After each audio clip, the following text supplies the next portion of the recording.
3 वर्ष अगाडि जब म दुबई आएको थिएँ त्यति बेला मैले सोचेको थिएन कि म यो डिसिसन गर्छु आज आएर भनेर।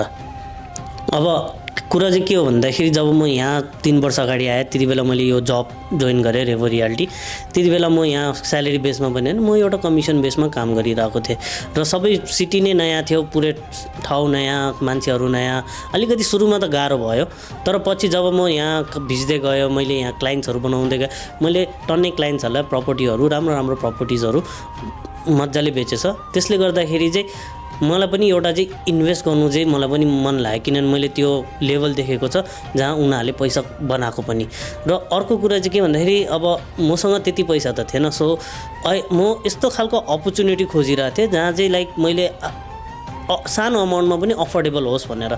सो अहिले ठ्याक्कै एउटा नयाँ प्रोजेक्ट आयो यहाँ अलिफ भन्ने हैन, जुन चाहिँ तपाईँको बीच फेसिङ र सी फेसिङ रहेछ। सो अहिले चाहिँ मैले त्यसमा 1 बेडरुम अपार्टमेन्ट मैले त्यहाँ किनेको छु हैन। यो एकदमै अफोर्डेबल रहेछ क्या, मलाई चाहिँ यो किनेको कारण किनभने यो एकदमै अफोर्डेबल भयो।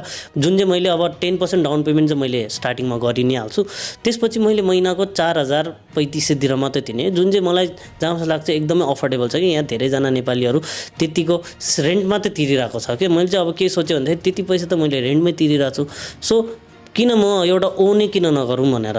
सो अहिले यो एउटा राम्रो खालको अपर्च्युनिटी आयो, मैले आफू पनि इन्भेस्ट गरेँ। सो तपाईँहरू पनि इन्भेस्ट गर्नु भन्छु, किनभने कतिसम्म पे गर्नुहुन्छ तपाईँहरू पनि रेन्ट। यदि तपाईँहरूलाई पनि यसको बारे थाहा पाउनु मन छ भने मलाई तल दिएको नम्बरमा सम्पर्क गर्दा हुन्छ, म तपाईँलाई सबै डिटेल्सहरू सेयर गर्छु।